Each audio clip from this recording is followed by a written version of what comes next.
Yo, what's up? So here we are again for the next episode of this vid. We got the brand new valve seals. Dumbass, last time I forgot to get them, ordered them. Now they're in. So we're gonna get them here installed.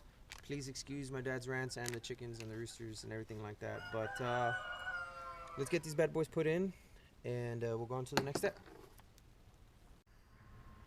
All right, so this is the new valve seal. On the exhaust side, the hole appears to be a little bit bigger than on the intake side. So I guess that's how you can tell. But we're gonna give them a little bit of lube and then just press them in. I'm gonna use a 10mm. It sits perfect on top to press them in. So let's do that.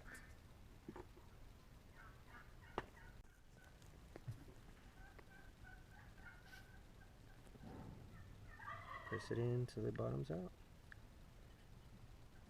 Alright, valve seal number 1 done. Time for all the rest. Alright, so here we are, round 3 with some daylight. It got late on us yesterday, but what we'll be doing here is installing the valve locks. And just in case you're wondering how the little locks go in, they're flared. Kind of tapers from big to small, and then the little lock part goes towards the top. So that's the way it goes in. So what you want to do is just go ahead and sit it in the retainer. And then use your little tool to kind of straighten it out. There you go. It kind of sits in there as soon as you straighten it out. At last, we got the valves installed. It's time to clean up the block and get ready to install the head.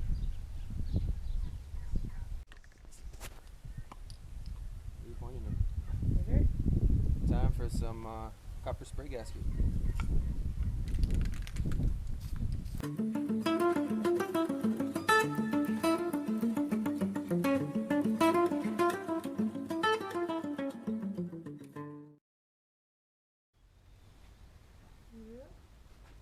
Yeah, buddy. Here we go. So what am I doing? You're just gonna pull the timing chain through. You're gonna pull it through here. Okay.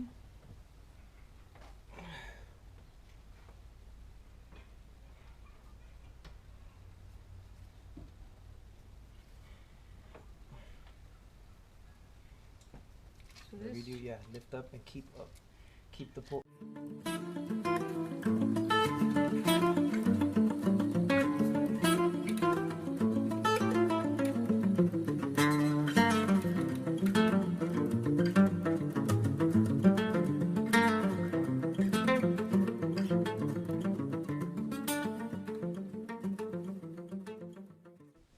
Yeah, so basically just a little bit of anti-seize.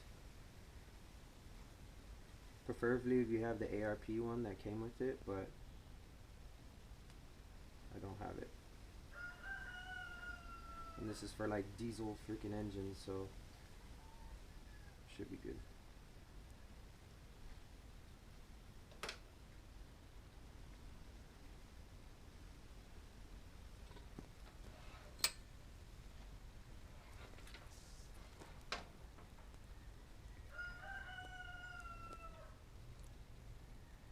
So let's go ahead and put all the studs in, and then we'll come back. Yeah, so with the head studs, you don't need to use a socket or anything to make them super tight. Notice I'm just using the little L wrench, and basically you just want to do them firm. You know, as soon as you feel the bite, just a slight, and then that's pretty much it. So you want to put a little bit of this stuff on the washers. And I'm kind of using this needle nose. Just be careful not to drop it into the block.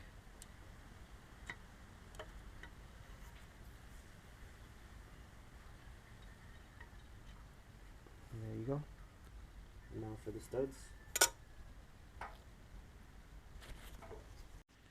Alright, so I already hand tightened all of the nuts onto the studs.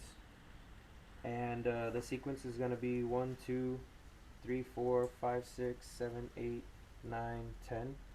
And these are ARP head studs. So the way the instructions say is to do 30, 60, 90. So it's 30 foot-pounds. Then start again, do 60, and then 90 foot-pounds.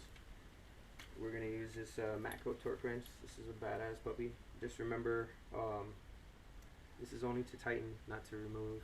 You don't want to remove anything with this, or you'll lose the calibration. So we got it at 30 foot-pounds, and let's start.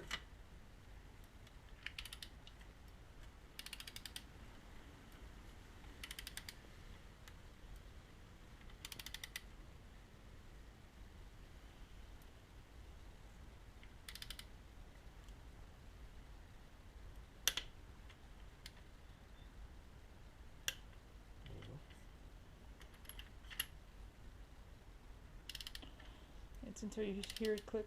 Yeah.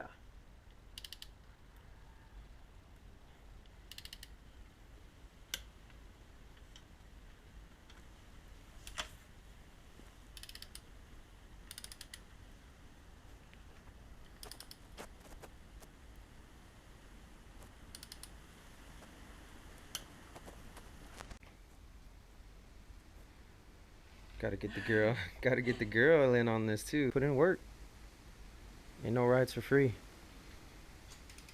It's only the 30 foot-pounds, so can't go too wrong. There you go. So the head is fully torqued to spec. You have a bolt here, one here, two inside.